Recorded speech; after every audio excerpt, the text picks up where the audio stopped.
Hi, good evening, and welcome back to another session at UVM. And joining us, of course, are the many members of our UVM Strong team. We wanted to come back to you this evening, students, families, graduate students, med students, whoever might be turning on and tuning in. We want to make sure that we were giving you a good update now that it's fall. And leaves are turning. We're all thinking about heading into the next phase of being prepared for this pandemic and keeping UVM open and classes going. So my name is Annie Stevens. I'm the Vice Provost for Student Affairs. It's great to be here tonight. I feel very privileged to be a part of a wonderful university who has been able to keep things going, and it's really all because of our students, their family support, and of course the great staff and faculty that we have at UVM. So it's terrific to be able to be joining you tonight. We're going to go through slides tonight, as we usually do, and but first I want to make sure that we congratulate our students. So next slide, please. And of course, this is now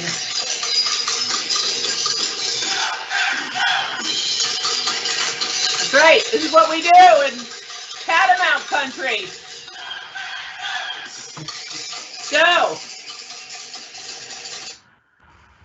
congratulations, everybody. Congratulations, Catamounts. You have made this difference. So, as you can see on this slide, over 70,000 students have been tested, and only 25 have been positive. A few more have been quarantined, and the positivity rate only 0.03%.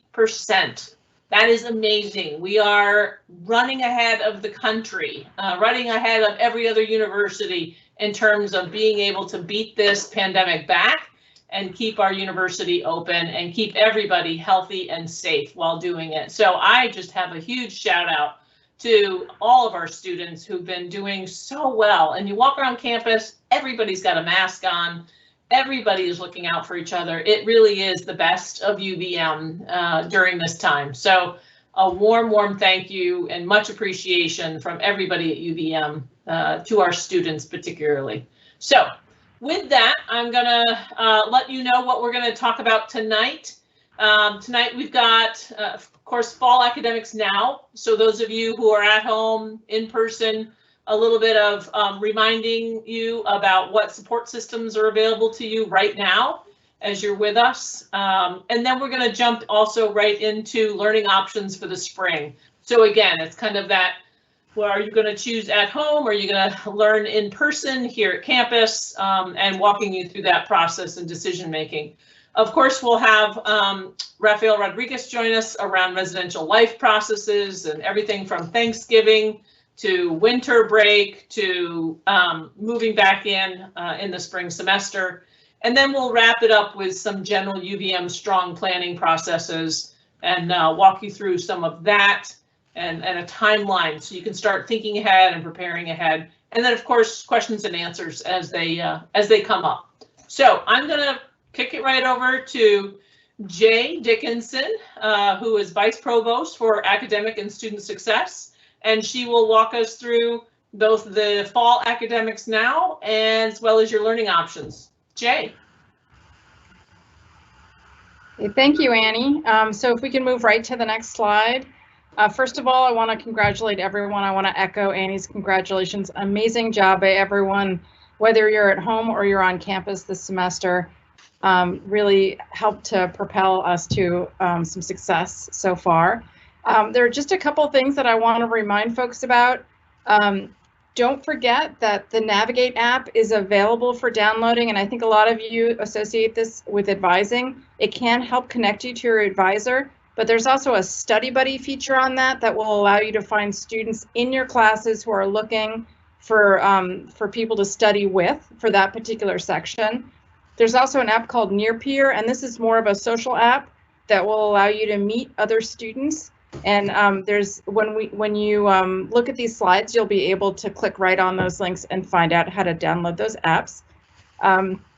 There's also ways to connect to other students currently on the at-home option. We're going to have another Teams Live event on October 20th from 6 to 7 p.m. That will be especially for at-home students. It's a chance primarily for you to meet other students and to talk a little bit about your at-home experience and make some connections. So the other thing we've been hearing, if you want to go to the next slide, is that students are looking for places on campus where they can study. And we do have a list of all of the locations that are available. So there they are. So we've just opened a new space in Waterman Manor that seats 45 students. So especially if you have classes in Waterman, that's a great place to go. Both Howe Library and Dana Medical Library have spots available for quiet study or for quiet participation and remote classes.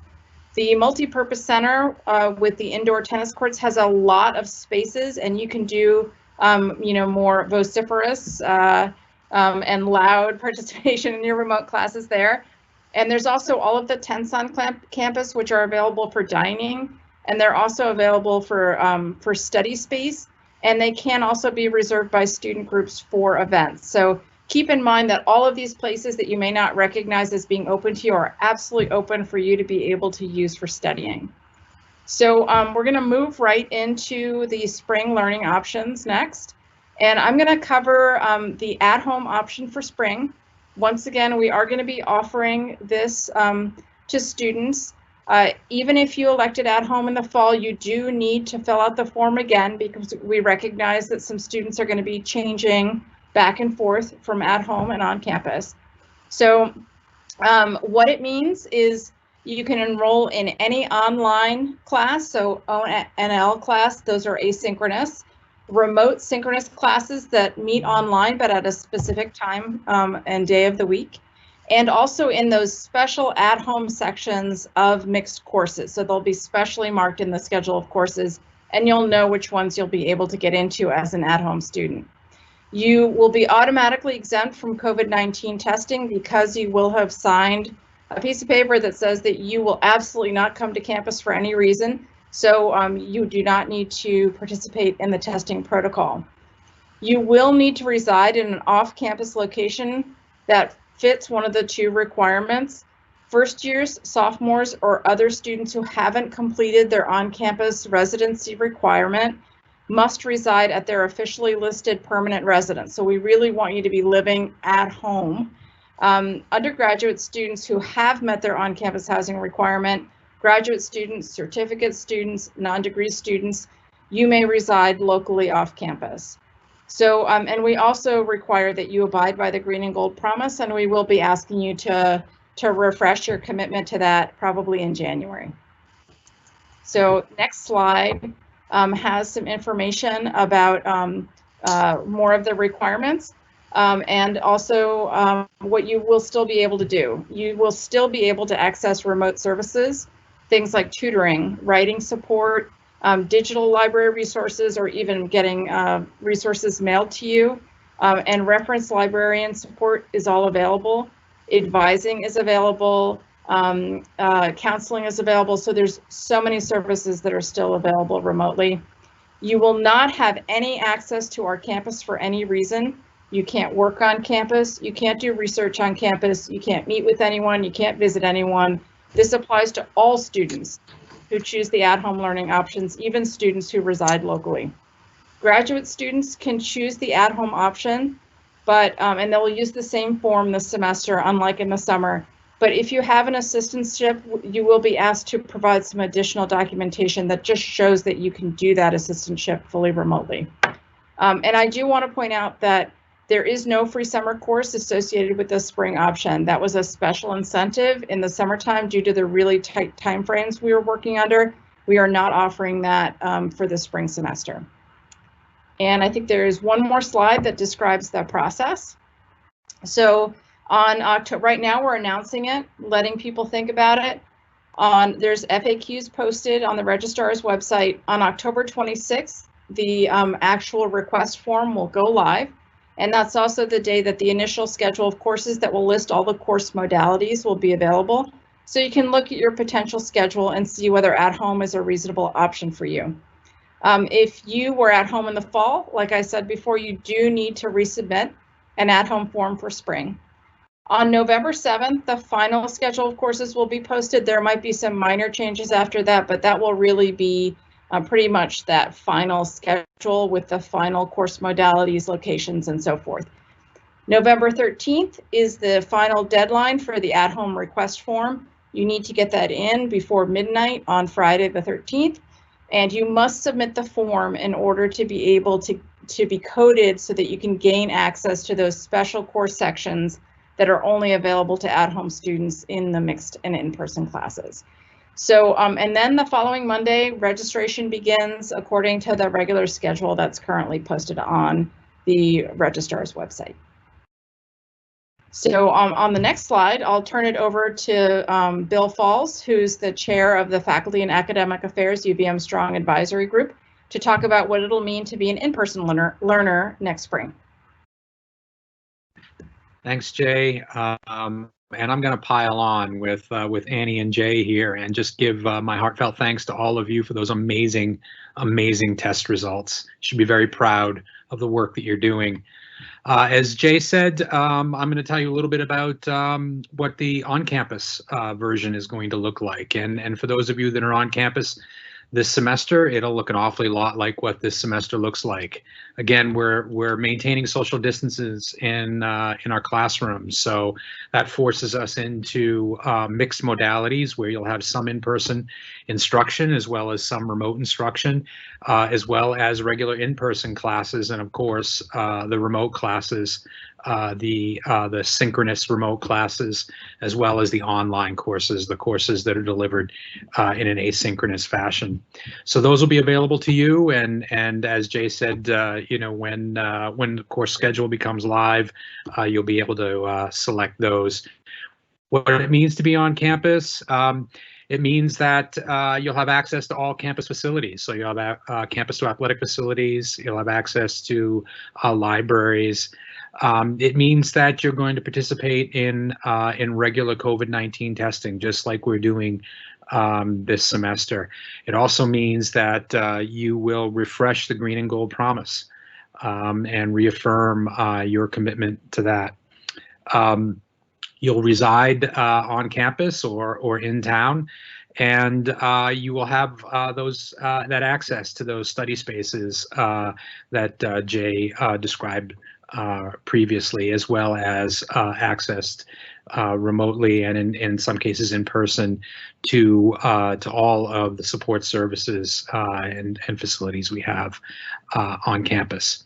So again, you know, the process involves checking out the schedule when the initial courses are posted on October 26th.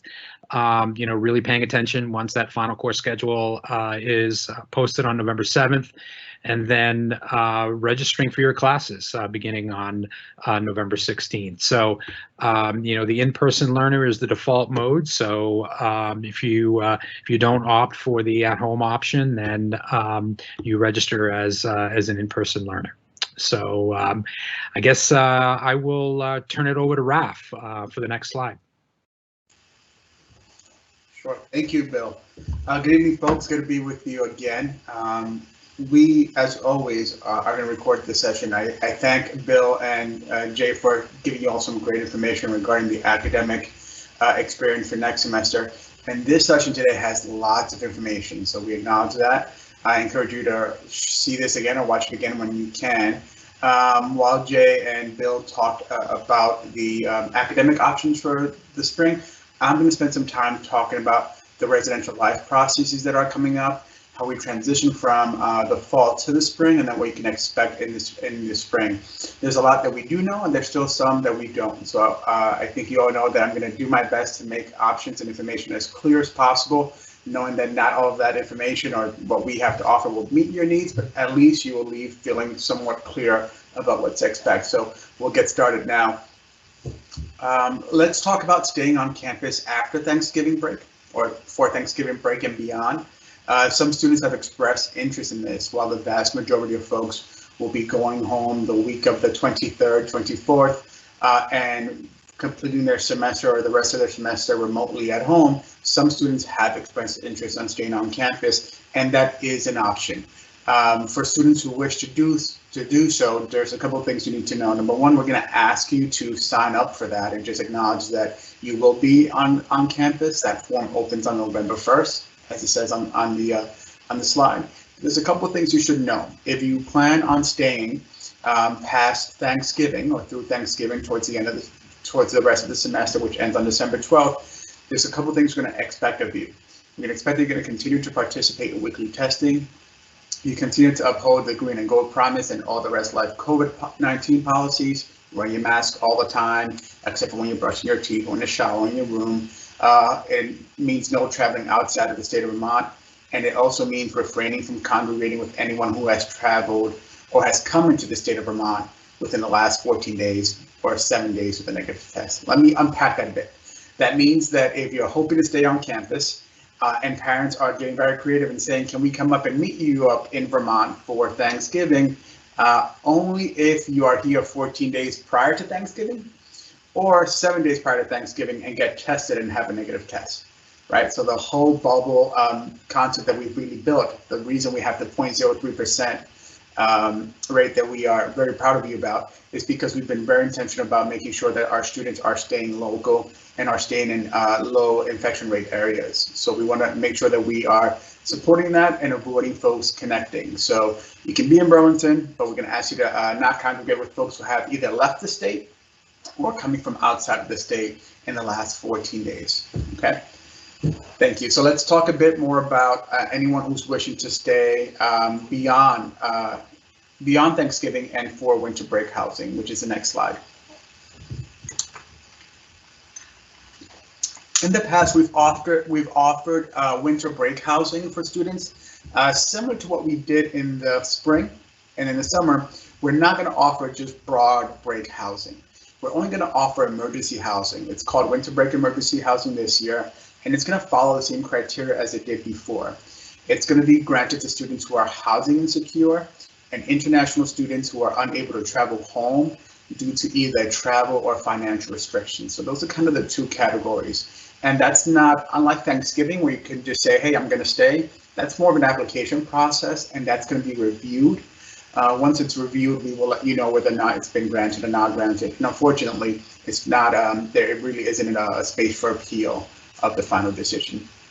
It's important to know that if you're requesting emergency break housing, winter emergency break housing, you would need to stay on campus through Thanksgiving towards the for the entirety of the semester, which ends on December 12th, in order to be eligible to begin break housing as of December 13th. Again, what we want to avoid is folks going home, folks going away, traveling, potentially contracting COVID and coming back to campus. So it means that you do have to stay through, okay? There is no cost for Thanksgiving, for staying on campus past Thanksgiving until the end of the semester, December 12th. If you want or are interested in emergency break housing, there's a $535 cost for that.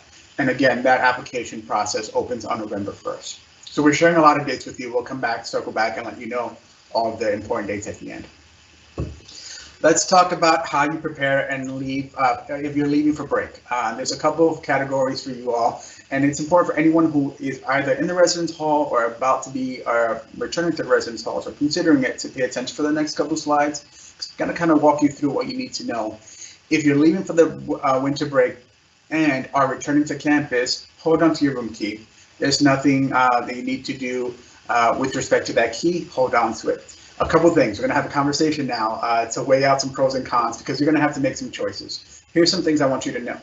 That between Thanksgiving and the earliest you can possibly be back on campus, it's around 58 days. That means you have to plan accordingly.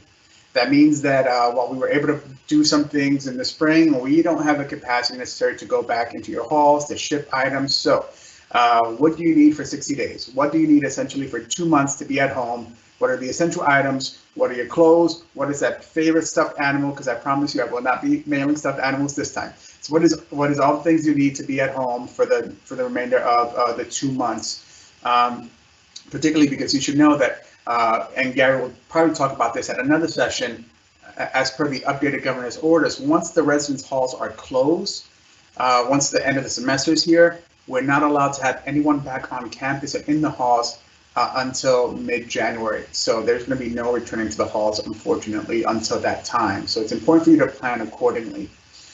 So again, yes, please take anything and everything you need with you. If you have a vacancy, if you have what you perceive to be a single, but we have not told you it's a single, please be ready for a roommate. Okay, so we have a lot of students who might be returning back. It's important for you to be prepared for that student to return. Just think about what you would want to come into if you were coming in the middle of the year. What kind of space and environment would you want to come? You don't want us touching your property. We don't want to touch your property and have to move your belongings if you spread it across the entire room. So avoid us from having to do that. We prefer that you do this. A real conversation. Folks keep asking me and have multiple emails of individuals and parents and students asking, do I take all my belongings or do I leave them in my room? And if I can be very honest, this is going to be up to you to decide. Here's a couple of things to weigh. If all goes well, we'll return to campus in mid-January for quarantine, February to begin classes. However, there is a possibility, we do not know, that things will potentially can get worse.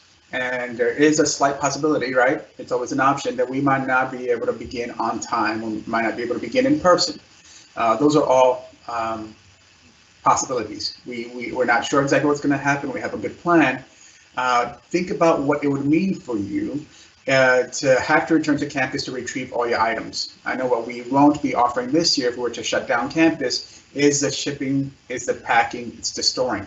So that means everyone will have to plan a way to get back to campus and remove your items. So just knowing all of the spectrum of options and possibilities, it really is going to be individual personal choice for you all to consider whether or not you take all your belongings or you leave your belongings in your room, okay? If you decide to be a remote learner after you leave campus, a couple of things for you to know. And that has to be approved, and it will be approved on a case-by-case basis, and those are going to be far and few between. If for some reason that is approved, sort of a late at-home request, which I don't, the deadline is, I think, a firm deadline. If for some reason there's a special circumstance in which that might even be considered, you have to plan for the possibility of coming to campus to retrieve all your belongings before the semester begins. Again, we will not be doing any packing or shipping. Anything left in residence halls after 30 days, as outlined in the housing contract you signed, is technically considered abandoned property. So we kind of like grab that stuff and donate it. So you have to be prepared to come to campus and grab your belongings. That's why it's so important.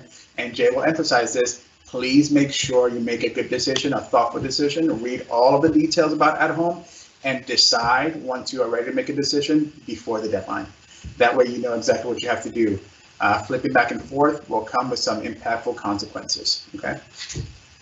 All right, so I hope that was clear. Let's talk about folks who are moving out and not returning. This is a bit simpler. You just have to follow the checkout instructions, similar to what we typically do at the end of the year. We'll email you around November to give you those details so you know exactly what to do.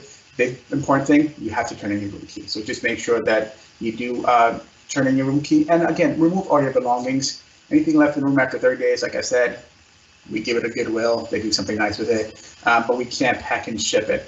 Make sure that you submit a fix-it for any damages. We don't want to bill you for anything that you could address in advance. Now, we want to talk briefly to some students who are at home currently and thinking about coming onto campus, which is our next slide. Just for you all to know, a couple of dates for you to keep in mind. The next slide, please. Is that anyone who's currently at home in this semester but planning to come back to campus next semester, just a couple of things for you to know. On January 7th is when you would receive your room assignments. Now, unlike the summer, we're not starting with a blank slate. So our possibility and options and ability to do all these fantastic room swapping agreements, arrangements is way more limited because, number one, we have to figure out what space we have after you all tell us who's coming to campus and who's staying at home. So at the very least, here's the two things we can commit to. And these are the only things we can commit to. Whether you send me 5 emails or no emails, those are the only 2 things we can commit to. We'll prioritize your learning community. And that's gonna be based on space. So if you're already in a learning community, we'll prioritize that. If there's a student who is currently living in the halls in the fall, they can pull in a student who's currently at home, and that form is going to open up on December 3rd, okay? That is the only two things we can offer at this time without redoing the entire housing process. And again, most of these spaces are occupied, okay? Our next slide is just a quick overview of some dates for you to know and some important milestones. Again, this presentation will be accessible. I'm sure we'll share it on our website. These dates are important, but a couple things. On November 1st is when you can tell us, number one, do you want or are you planning to stay beyond Thanksgiving through this end of the semester on December 12th? And number two, are you requesting or applying for emergency winter break housing? Okay, that information will be on housing.uvm.edu, and it will be open through November 20th. On the 3rd, we are going to go through the whole options again, and we'll talk more about the details of quarantining and arrival at one of our later one of our sessions in November or December. But in December 3rd is when you tell us, do you have a need to quarantine? Select your move-in time. And remember those roommate pull-ins I talked about? That's the time for you to do those. On the 7th is when folks will receive their room assignments. And tentatively right now, actually it's a pretty firm date. I think we have quarantining beginning on January 19th. We still are not solidified on our dates for new students to campus, either their orientation or moving, right? So these are folks who are new to campus or new to living in the halls, and folks who are new to UVM as well. Their moving dates and campus orientation is not solidified yet. If you are currently on campus and coming back, you have 2 days to choose from, either the 30th or the 31st to move in. So I know that was a lot of information. It took up quite a bit of time. Feel free to send along any questions you may have. Thank you. And I'm not sure who I passed it to. Gary. Hey, Gary. So, folks, it's great to be back together with you again tonight. And let me add to what folks said earlier about my thanks and appreciation for all that you've done. It really has truly been remarkable, the accomplishment we have made at UVM. And the students, great praise goes to you for all you've done to get us to here. Your participation in testing, this is a room you all know very well. You go there once a week. You know it well, but more important is your commitment and your dedication to it. So let's advance to the next slide.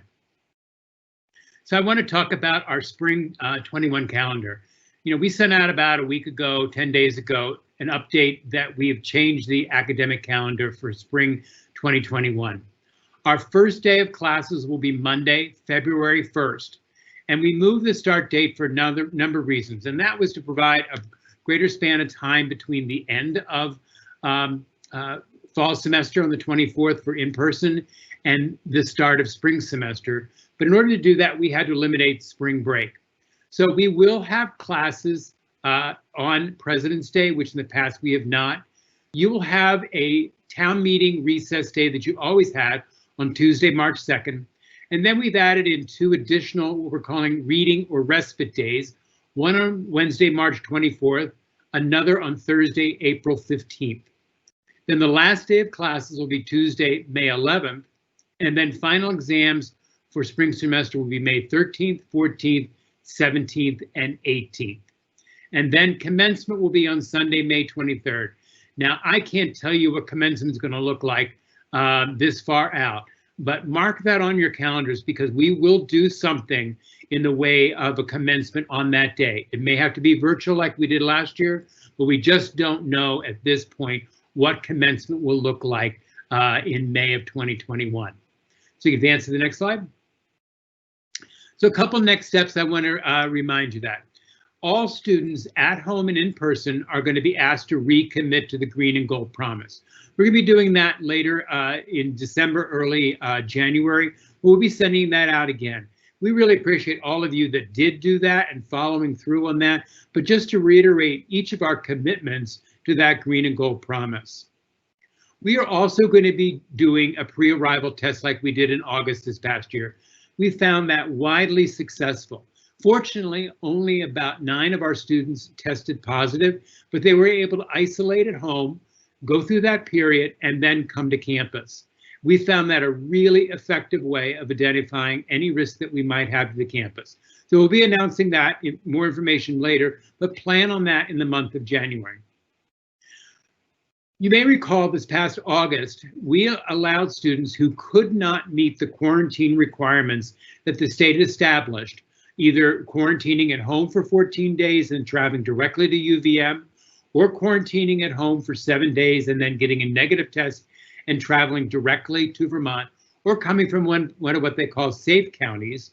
We provide an opportunity for students to quarantine on campus. And these were mostly people who had to fly to come here or who had to drive long distance and had to stop over along the way there. This past summer, we provided housing in University Heights North, but this time we can't because we already have students living in all those buildings. What we're in the process of doing is identifying a location off campus where you can do it, because we recognize that these same students will have the same challenge around quarantining that they had in the summer. So we will be providing that option for early arrival quarantining for students. We're going to be pointing out over the next couple of weeks all the important policies you need to go back and reread and refresh yourself, whether it's testing requirements, whether it's the quarantine requirements, whether it's moving back to campus, whether it's issues regarding class participations, social distancing, all that. We're going to be clearly communicating those to you. The other thing, and again, as we led off with this, your great participation testing. We will have a testing protocol in the spring as well. It will likely continue to be every 7 days, but we'll be announcing that in the coming days of what you're expected to do.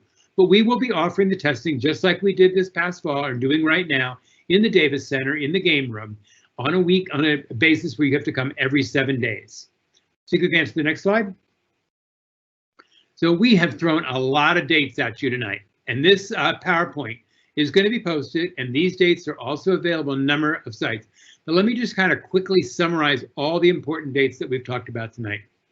October 26th, the at-home request form goes live, and the initial tentative schedule of courses for spring 2021 are posted. On November 1st, the post-Thanksgiving emergency housing request form is available, and that's available at housing.uvm.edu, and you can sign up for there. On November 7th is the final schedule of courses will be posted. On November 13th, the at-home request form deadline is available. November 16th, course registration begins.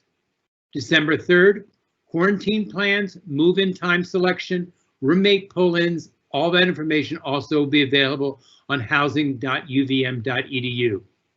On January 7th, room assignments are sent out. January 19th, the quarantine arrival begins that we talked about a few minutes ago. We're still finalizing the dates for orientation and new to living on campus move-in dates. Returning students will move into the residence halls on the 30th and 31st, and classes begin on February 1st. Next slide, please. So we have found these sessions very helpful, and we hope you have as well. We're going to have several more sessions before the start of spring semester. In early November, we will have one about academic and residential life updates. Early December, we'll have one on health and safety, pre-arrival, and other deadlines as we get closer to the start of spring semester. And then mid-January, we'll talk about engagement opportunities, campus life, and key resources that are available to students. Next slide. We've put this all together in one place in one website, and there's the link to this, and you can pick that up after the end of the show. Now I want to throw it back to Annie. Okay. Great. Thank you to all of our presenters this evening, and we'll start taking questions. I wanted to just note that this session will be recorded, has been recorded. Takes a couple of days for us to caption it, but it'll be up. We'll send it to you, and it will also be up on the website that Gary pointed out. So as soon as we get questions rolling in, we'll start, and I'll send them off to the presenter who is most appropriate to respond. Okay, we've got our first one in. Oh, good.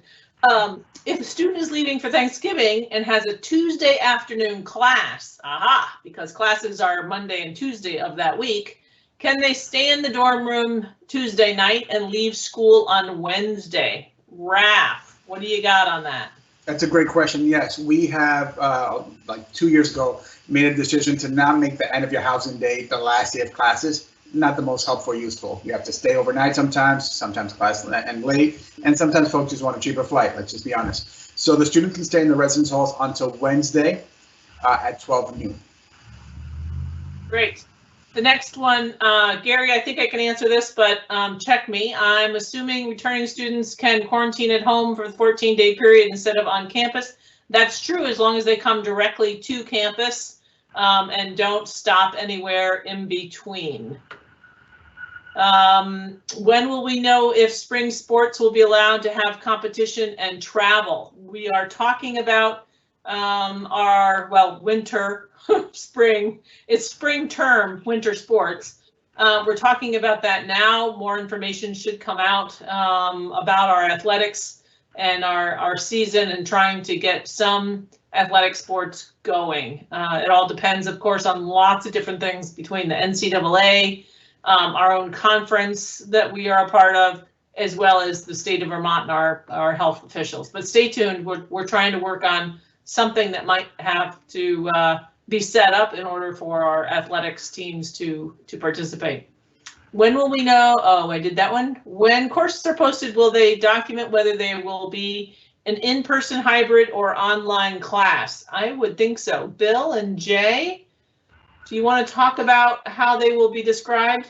Sure, Annie, I'm happy to. Yeah, there will be a designation associated with the course. So it will say mixed, remote, online, or in person. So that will be part of the schedule of courses that students will see. Great, great.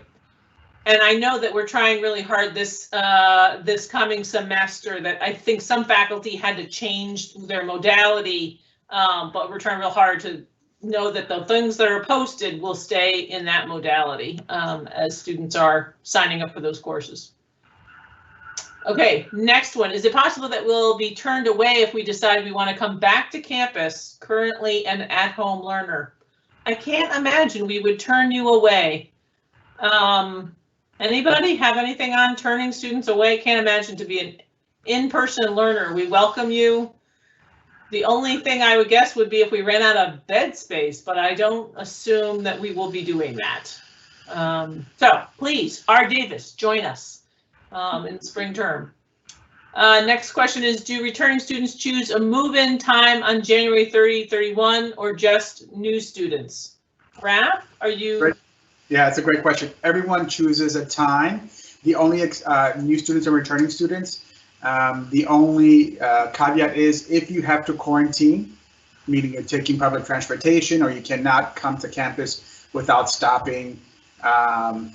If you have a need to quarantine, then you already know your moving time. It's going to be January 19th as you move into quarantine. If you can get here from a safe county, or you can get here without stopping, and I'll defer to Gary to give us again the breakdown of who needs to quarantine and who doesn't need to quarantine. If you don't have a need to quarantine on campus prior to the start of classes, all of that, anyone who falls in that category will select a time between the 30th and the 31st. Great, thanks, Raph. Bill, I think this next one's going to you. Do you anticipate that there will be any more in-person classes in the spring semester than there were in the fall, or do you know that information yet? The schedule of courses for the spring is in process right now. We have requested to all the deans and chairs that they work really hard to meet at least what we had for this fall semester, but we would prefer to see some more in-person experiences, both with standard in-person classes as well as mixed classes. But again, the schedule of courses is currently being built, and we won't know that for a few weeks. Okay, thanks. So that's really stay tuned then, and we'll keep you posted on what our schedule of courses start to look like. And then, Raph, back to you on this question about Thanksgiving break. And are we assigning any times for families or, to be picking up students at all? Yeah, Thanksgiving closing typically is just very different from end of the year. Well, actually kind of similar to end of the year, but very different from the beginning of the year when there's a assigned time and everyone's sort of moving in at the same time block. Because of class schedules, how much they vary, how much a student can probably take their Wednesday course or their Tuesday course remotely or not, or the decision sometimes to not attend. It's just folks are gonna be moving out throughout the course of the week. The one thing we will ask is that there's no beds to be made this time. We're not moving anyone in. We just ask parents not to enter the building. So if you can have just your child bring all their belongings, whatever they'll need for 2 months. For some of you, it might just be a simple bag. For some of you, I saw what you brought moving in, so I can only imagine what you're going to take home. But just take and meet your parents outside on the curb, and they can help load you into the car, but just don't enter the buildings. Great. Thank you, Raf. And I see that Michelle has already answered the question about flu shots. Yes, they are happening this week, right near the tent for the COVID testing. Next one, please define a returner student versus a student that will need to quarantine. So Raf, do you want to talk about that? I think I attempted, but I might pass to Gary. I think it has to do with quarantining. You can be a returner and need to quarantine if you fall under the criteria of needing to quarantine once you arrive on campus, right? So those are not mutually exclusive. The 30th and 31st is for returning students who have been here in the fall semester and have no need to quarantine prior to their arrival. So I'm going to turn it over to Gary so he can better define what that category is of who needs to quarantine and who doesn't. Yeah, so I think we've kind of used these words a little bit interchangeable. So specifically, anyone coming to Vermont back to UVM has to meet some quarantine requirement, whether that's simple that they're in Vermont and are coming back to campus and they don't need a quarantine. If they're coming from one of the safe counties, and none of this has changed from the summer. So if you recall the map with the green counties versus the yellow and the red counties, if you're coming from a safe county, you can also come to UVM without having a quarantine. If you fall into one of those categories of a county that's not safe, then you have to meet the various quarantine requirements. So you can do that at home by either 14 days, 7 days in a negative test, or if you can't do that and you want to come to campus and do your quarantine period on campus, that you can do as well. And that's what we talked about earlier. So that quarantine requirements applies to returning students, students who are at home that are now going to opt to come to campus for spring, and new students as well. Great. Thank you so much, Gary.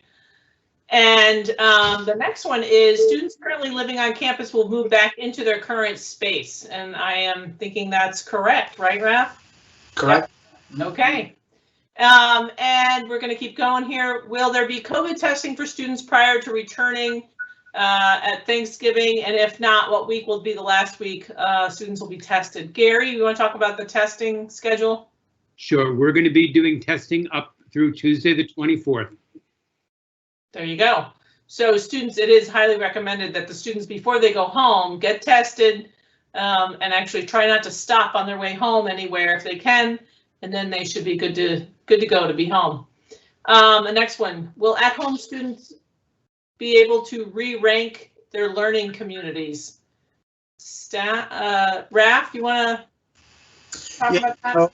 No, we will. Again, we're not redoing the entire housing inventory system because there are folks currently in those spaces. So whatever you ranked in the fall is the learning community you're going to come into. Wherever you were placed in the fall is where you're going to come into, especially if you took that LC course. But I mean, overall, no, you won't re-rank. We'll use your original placement, learning community placement from the fall. Yep. The next question is, what is the move out date for students choosing at-home option in spring? Well, it's either going to be when they move out at Thanksgiving, if they don't come back and complete the semester remotely, or if they move out in December. So they have two choices of when they wish to move out. Right, specifically, and specifically, it's November 25th at noon if you're going home for Thanksgiving. Otherwise, it is December 12th at noon. If you request and agree to all the expectations of staying on campus through Thanksgiving towards the end of the semester. Great. Thanks, Raph, for that detail. And will at-home students get to register before in-person students for remote courses? Bill, do you want to take that one? Sure. No, registration opens up for everybody, but there are at-home sections, and students who have elected the at-home are the only ones that can register for those sections. And I'll kick it to Jay if she wants to add anything more to that. Yeah, the only thing that I would add to that is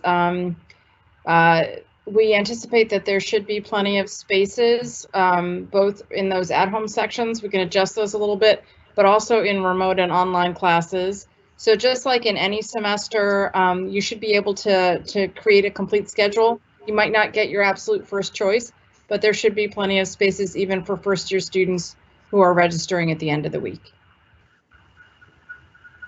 Great, thank you, Jay. R. Davis is back with, will you still maintain no more than 2 students per room in the spring? You know, that's hard to say, R. Davis. It just depends on how we're doing in the spring as we look ahead.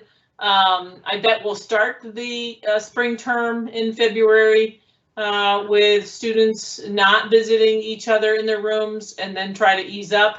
Of course, we were trying to do that so far this semester, and we haven't been able to yet, but we'll see what we can do on that one. Try to answer my interpretation of that question, just to be clear, make sure we hit other points.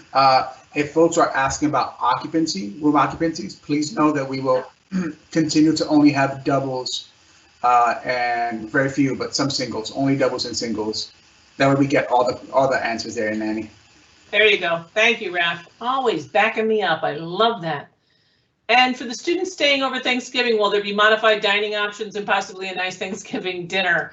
Yes, so more than likely we'll have fewer students on campus over that Thanksgiving period. So dining will be modified, probably down to 1 dining hall, and probably still stay 1 dining hall until the end of the spring term on December 12th. I'll check with dining and see if we can put together a nice Thanksgiving dinner for folks who might still be staying on campus. That's a great idea. Will a parent be allowed to help pack if moving out? Raph, what do you think? If they're from Vermont, you know, and live in Vermont. I was thrown to Gary on those because it's a matter of quarantine, right? Gary, What do you think? Yep. Unfortunately, we're still not allowing visitors in the residence halls. Okay. Well, that was a simple answer, wasn't it? Okay. No, sorry, students gonna have to pack themselves. Okay, if a sophomore opts to learn at home, do they still qualify for off-campus housing as a junior? Sophomore opts to learn at home, do they still qualify? I'm like, you're stumping the panel. I get it. I think I know what they're asking. Okay, Raph, go. I think they're asking about the implication of choosing the at-home option with their residency requirement. And please know that choosing an at-home option does not count against you and your housing requirement, meaning if you choose to go at home, we're not going to say, you still owe us a semester. We treat it like we treat a semester abroad. I know it's not as pleasant as that because you're at home for a COVID, or at least for safety reasons. But yes, we won't count it against you. So it's like you've been on campus. Okay, I think Raph just dissed all the people living at home. You could treat it like it was living study abroad. It might feel that way sometimes. Okay, for students who stayed at home for the fall semester, do they still get their free summer course regardless of what spring semester option they choose? So I can answer that. Okay, yeah, go ahead. So if they qualified for the summer course, in other words, if they chose the option by the original deadline and they qualified for the free summer course, they will still get that free summer course next summer. It's just that we are not offering that option for people who are electing in the spring. Okay, thanks, Jay. And here is the question that I was trying to answer, but then it was really actually probably a different question and Raph saved me. Viral rates have been extremely low. Do you anticipate being able to open up campus to some degree, i.e. guests in the dorm rooms, more in-person classes?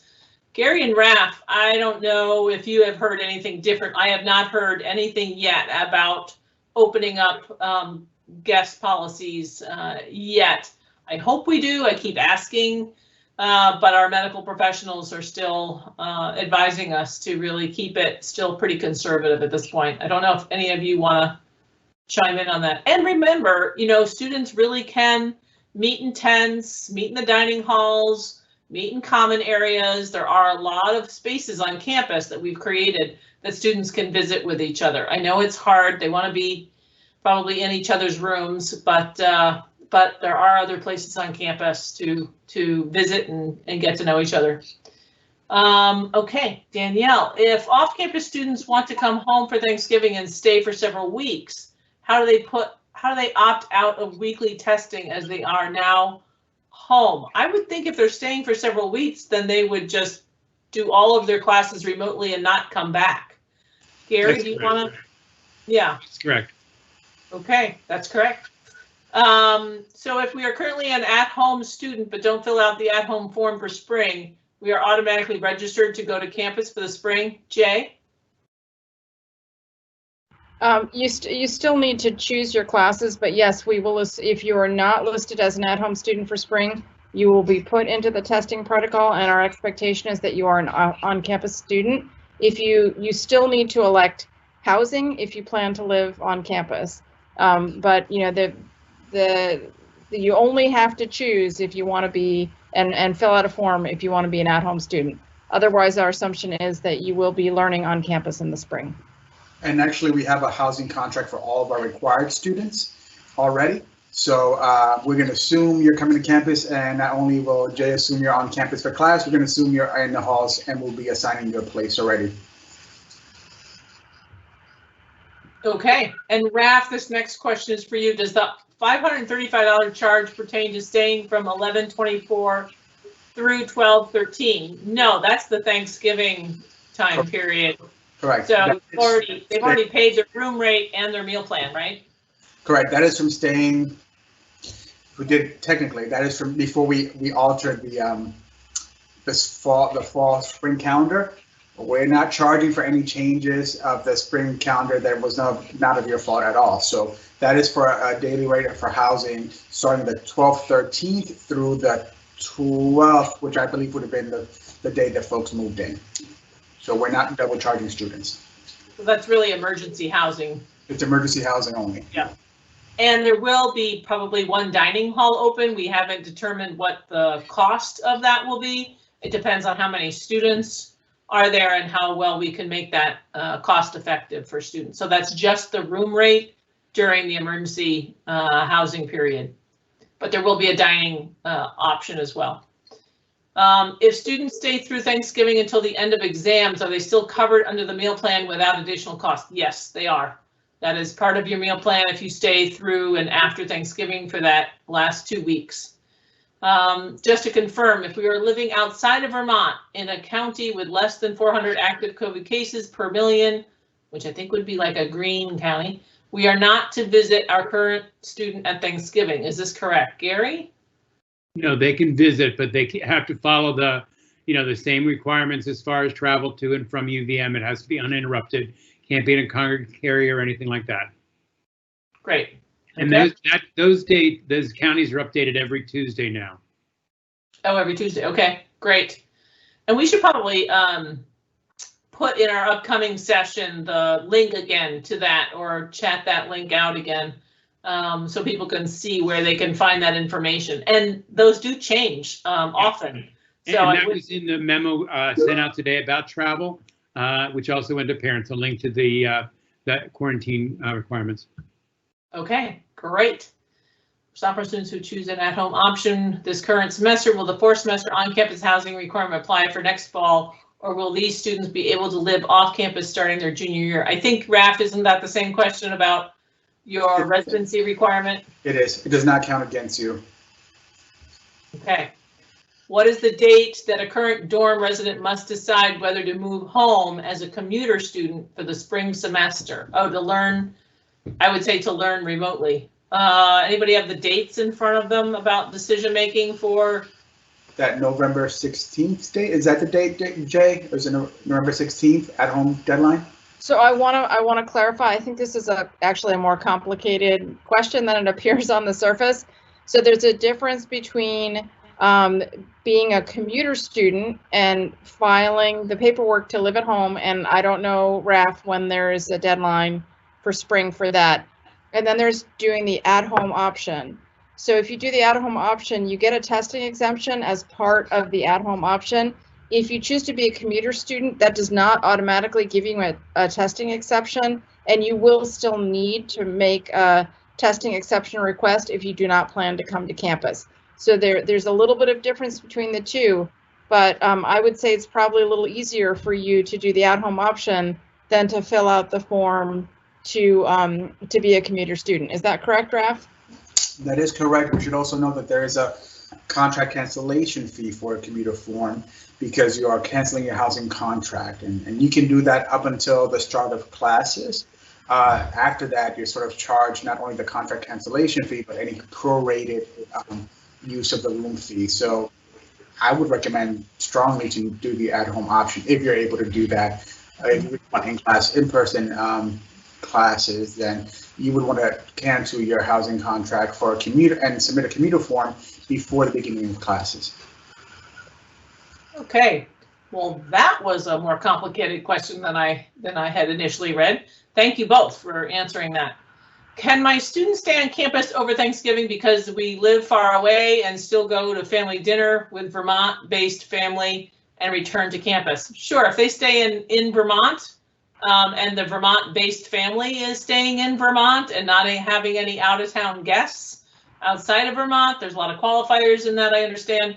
But then I would think that that'd make a nice little chosen family dinner for them. So that's the answer there. I'm a sophomore that is at home now, but will return in the spring. Am I a returning student or a new student?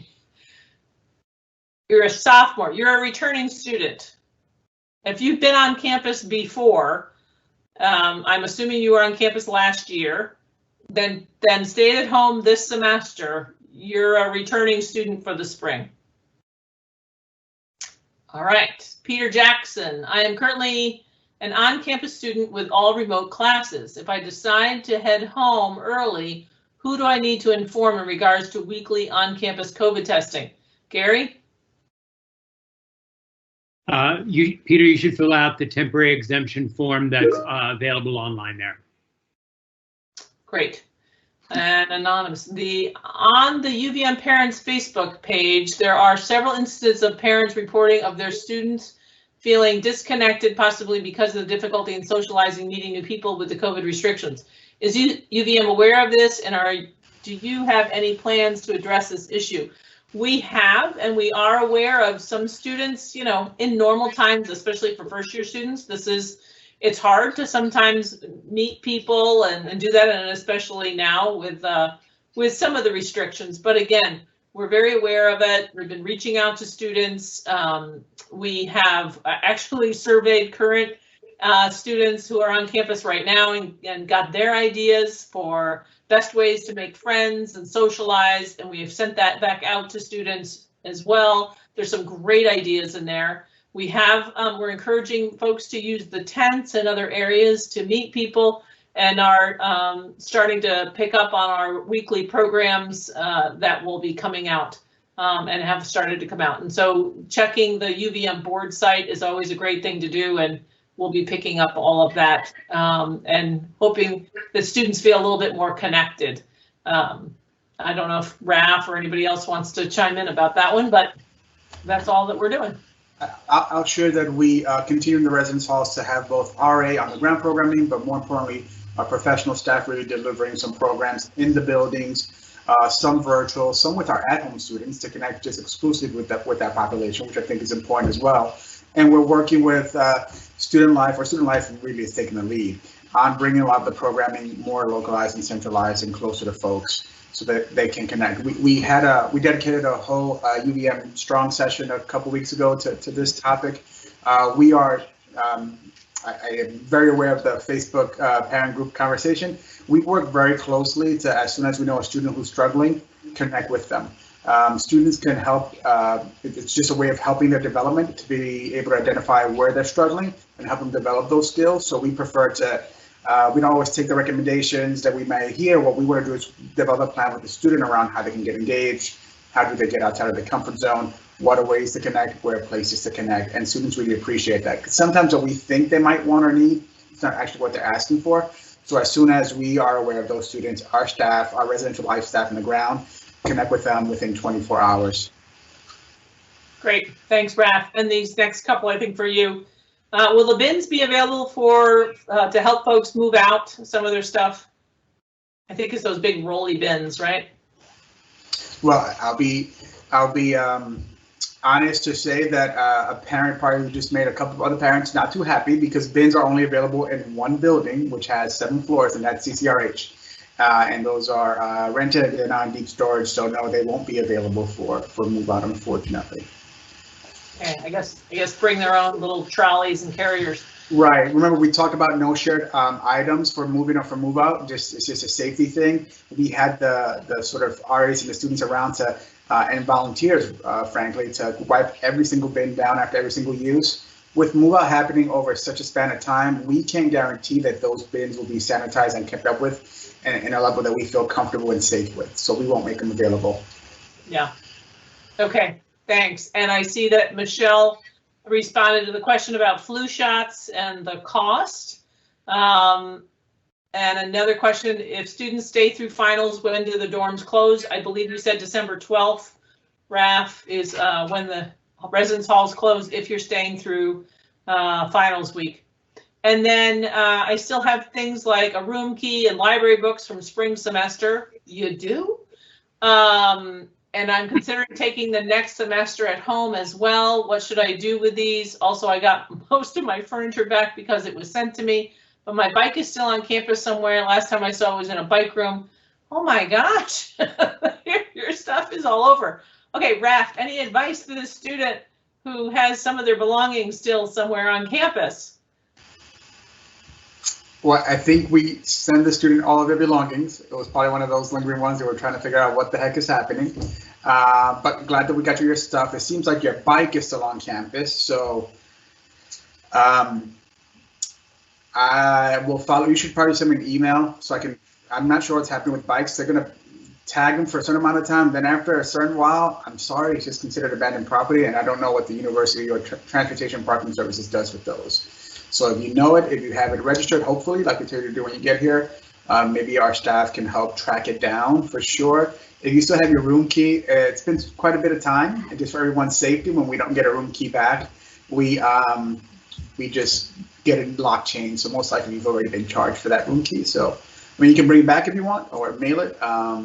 That'll be helpful, but at the current time, it's just not usable anyway. So. And I would strongly recommend that they send the library books back. Otherwise, they might have already been charged for those as well. So I would send those back as soon as you can. Okay. Will freshmen hear from their advisor about picking courses like in the summer, or should they make an appointment with their advisor to be sure they are choosing appropriate classes for their degree goals? Jay, do you want to take that one?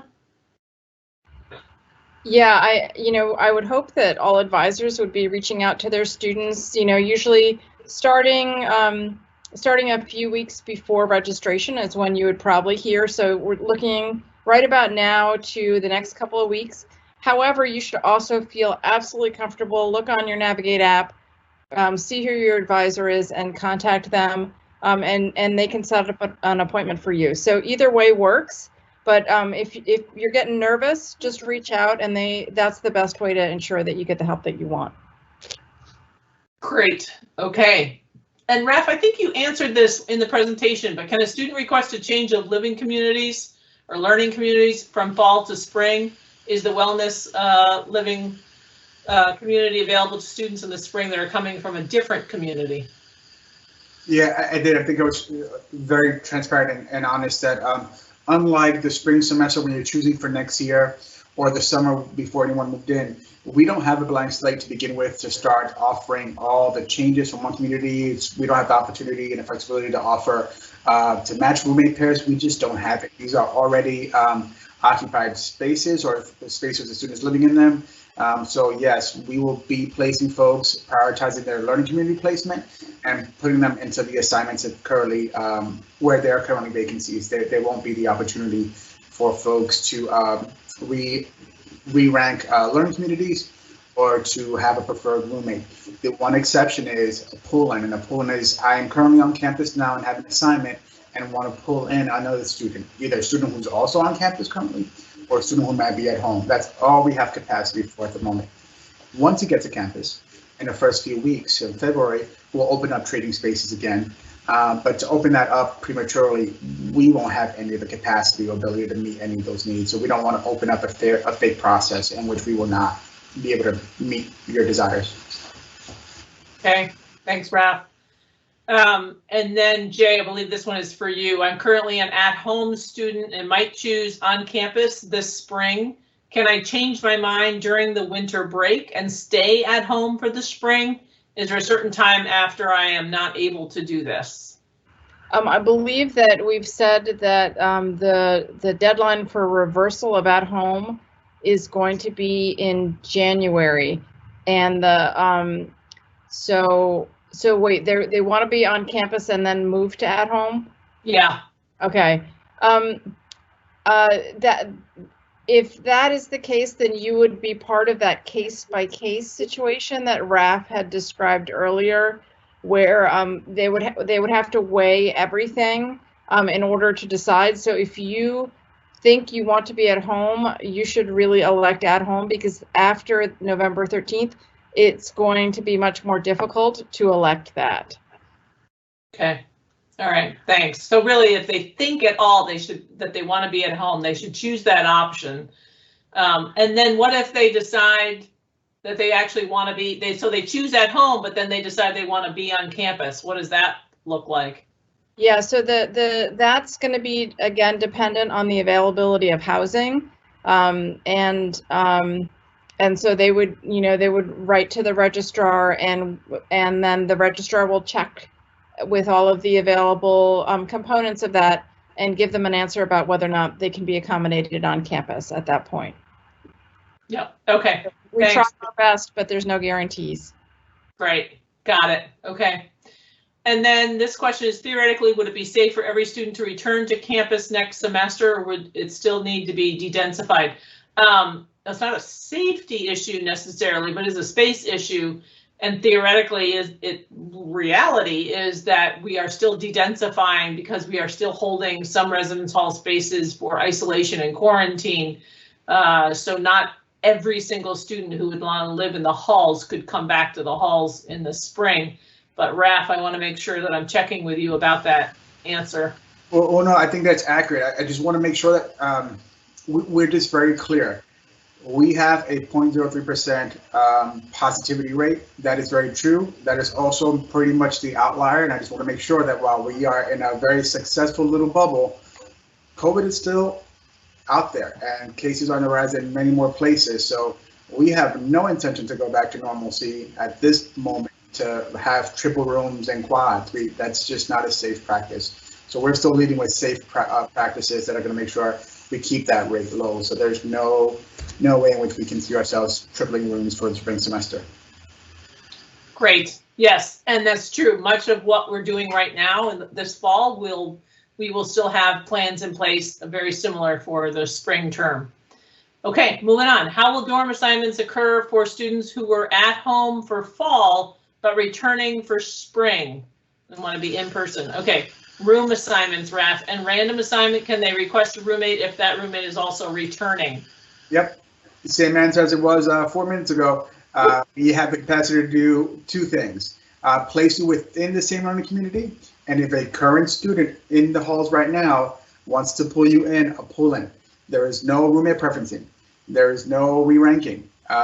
There's only going to be a random assignment based on available space. So that's going to be what we're able to do. Again, there are current people living and already in these spaces. It's not like we have a blank slate to begin with. Yeah. Okay. And then Gary, you might have to help me with this one, or maybe it's a Jay or Bill question. Actually, it's academic. How are you going to coordinate with the school system for student teaching? I imagine any of the students who are student teaching in the spring term we'll be working that out with the College of Education and the school that they're in. Yeah, and I have to say that those conversations are still ongoing. They are not completed. Your best bet is to speak directly to the College of Education and Social Services, because that is a negotiation process, those placement locations, and not something that is being covered at the level of the university. Okay. All right, Mindy, did I understand correctly, if my son flies in for the spring semester, he reports on January 30, 31, does he quarantine at home in Tennessee for 7 days before flying? So Mindy, that would be the same thing that we did this past beginning of the fall, where you need to look at the quarantine guidelines. So coming from Tennessee and flying, I'd imagine there's a layover in between. So your son is going to have to get here, quarantine, and then get tested, is really the answer to that. So he can't get tested before he'll have to take a pre-arrival test, but then he has to be tested. He's arriving by a congregate carrier because Right. he's flying in. That is what breaks the travel quarantine. Yep. So he's got to get pre-arrival tested and then come to Vermont, quarantine, and get tested again. January 19th.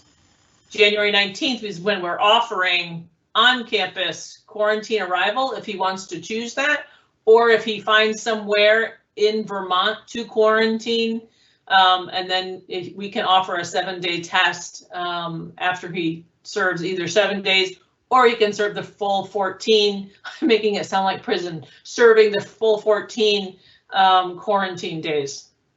I hope that made sense, Mindy. Okay. Is the ski club still going this spring? Not sure if I should buy a pass. I think they are. That would be more up to the ski resorts, but I'm pretty sure they are. You can always check on the website for our clubs and organizations and contact them directly, though. I would recommend you do that. What if a student chooses in person, but those classes fill up and they want to change their choice? Jay? So you're saying if they end up with a entirely remote schedule, they can apply for an exception to the at-home, and again, those are case by case. Or they can choose to have an entirely remote schedule, and if they do not plan to come to campus for any work, anything like that, then they can apply for a testing exception. That's for students who are living off campus. For students who are living on campus, they can either choose to come to campus, have a remote schedule, but participate in on-campus, in-person life, or they can, like I said, apply for an exception to the at-home deadline on the basis that they ended up with a fully remote schedule. And again, those are going to be case by case. We'll take a look at what's available. I would really, encourage students to think broadly, to not assume that a mixed class is the same as a remote class, and to embrace the components that they'll have that will be in person if they end up with some mixed classes as well as some remote classes. Okay. Do you anticipate offering more in-person classes in the spring? Oh, I think we talked about this. Bill, I believe you talked about how do we determine what's the deciding factor is whether a class is going to be remote or in person, and when kind of will we know that? Yeah, well, as I said before, Rebecca, we are hoping to have at a minimum the same number of in-person experiences next semester that we had this semester. There are a lot of determining factors, not the least of which is the size of the course, availability of spaces with social distancing. We have a number of faculty who have COVID risk factors and cannot teach on campus. So it's a bit complicated, but we are really hoping to have at least the same number of in-person experiences and hopefully more going into the spring semester. Okay, thanks, Bill. And can you please discuss what options are being considered for graduation? Gary, do you want to talk about commencement and kind of what goes into the planning around commencement? Sure. So last year when we made the decision not to have in-person commencement, almost every college, university in the country did that. High schools had to do the same. And Others did some creative things. So what we're doing right now is we're looking at various options that might make for a viable commencement. We've not decided anything yet. The second part of the question, who's going to make that decision, whether it's guided by the state of Vermont, CDC, others, it's going to be a combination of all of that. I mean, right now, if we were to try to plan for a in-person graduation, we have to take into account all those things we've talked about around quarantining. So families that might want to travel here for commencement need to plan around the quarantine requirements. We also have to anticipate the 6-foot physical distancing, which significantly will stretch our capacity to do a commencement outside on the green. We don't have a venue large enough to do a single commencement indoors, so might we have to do multiples. I would just say stay tuned, and we're working through options. We're considering potential plans, but nothing has been decided yet. Okay, thanks, Gary. The next question from Jay, not our Jay, but a different Jay, is when we came to campus in August, you sent in an at-home test for the student to mail in. We have that again in January, and yes, we will, right, Gary? Yes, we will have a pre-arrival test again in January, and we'll have more information on that soon. Great. And is anything being done to improve dining hall situation, limited options, small portions, limited hours? Well, if that's happening, the hours, I don't know if I can change. Certainly the options and portions, you can talk to the dining hall managers, you can write in feedback, there's little comment cards and talk about that. And certainly also email dining services and say that you're hoping for more options and bigger portions. I will also send on that information as well and that feedback. Thank you for that. How or who can we ask for you to reach out to specific student? You can email, we have a care form, it's CARE, just Google UVM care form. And if you would like us to reach out to a specific student, you can fill out that form and let us know why, and we'll have somebody touch base with them. Hey, Annie, can I jump in here? Because I think it might also be related to what I shared earlier regarding when we hear from students who are struggling to connect, that we do the outreach. The best thing, and again, this is how we are teaching our young adults to be young adults. The best thing to do is for you to encourage them to reach out to their area coordinator or residence director in the residence halls.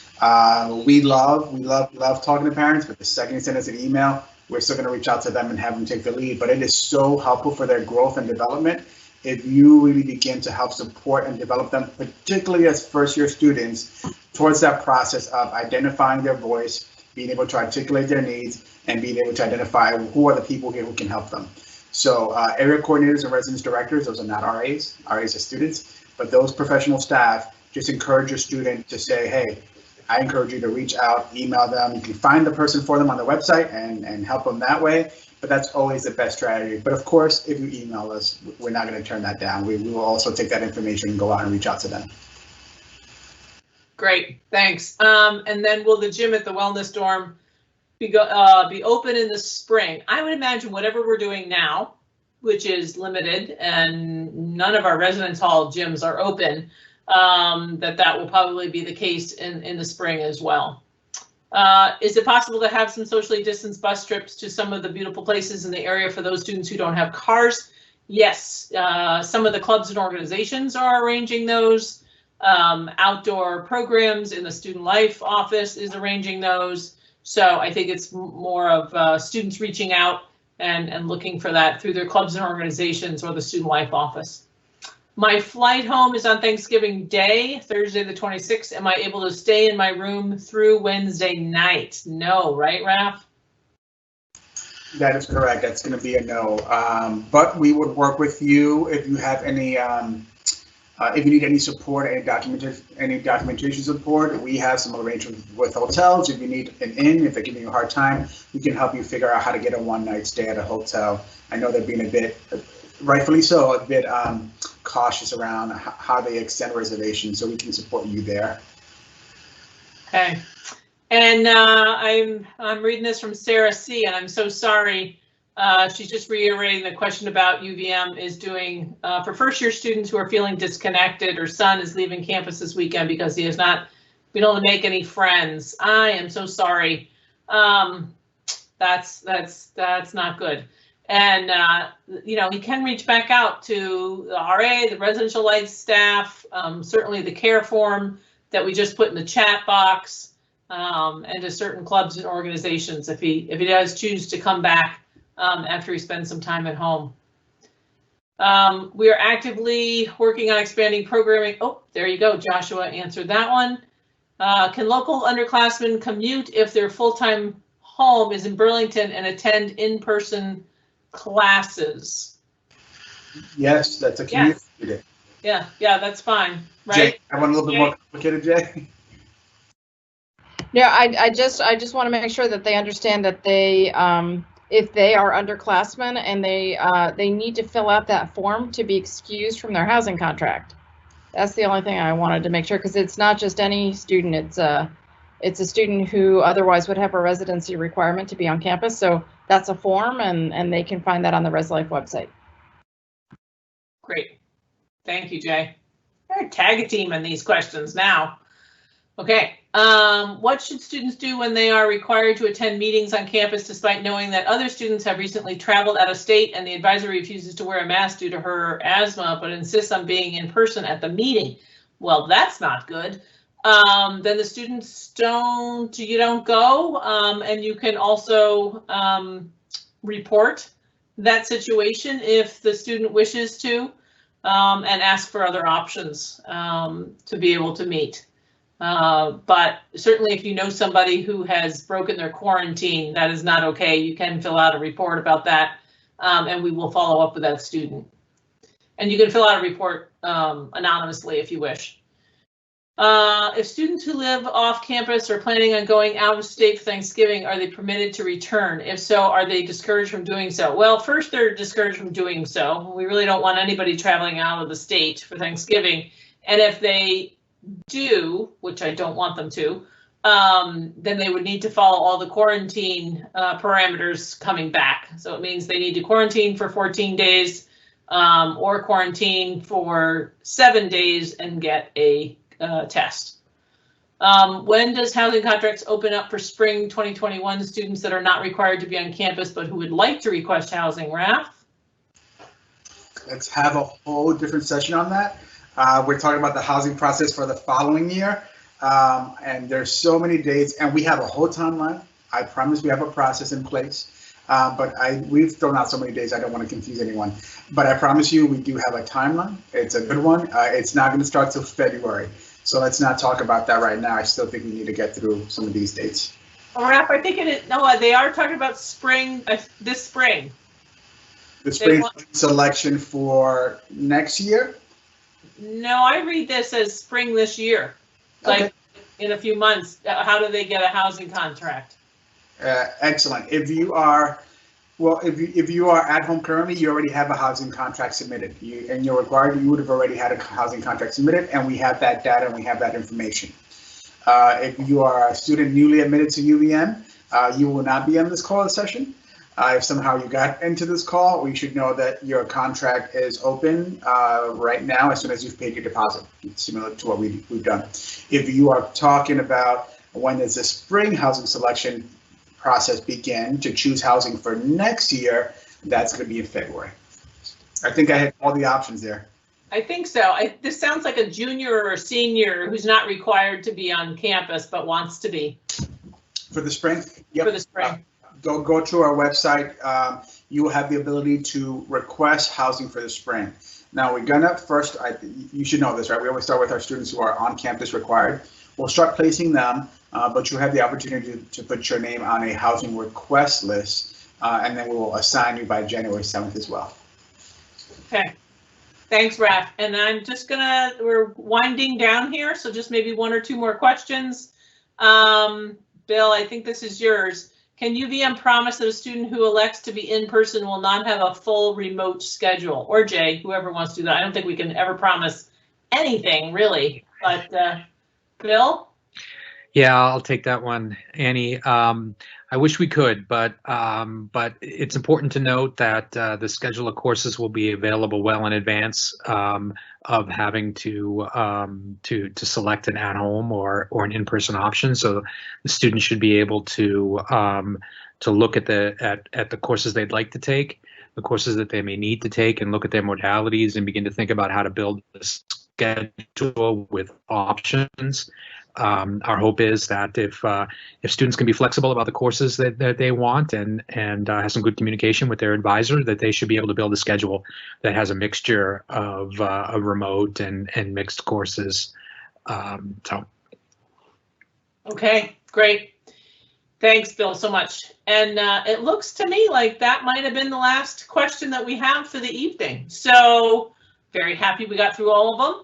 And it was great to see you all tonight with our presenters. They're so wonderful, always backing me up with great answers. And of course, great that you all joined us this evening as well. I hope this helped get your minds thinking about what's next and what decisions you have coming up to make really soon. And we'll be in touch. Keep watching for emails and also for our next sessions for these UVM Strong live sessions. Good to talk to you all tonight, and take care and be well. Thanks so much. Bye-bye.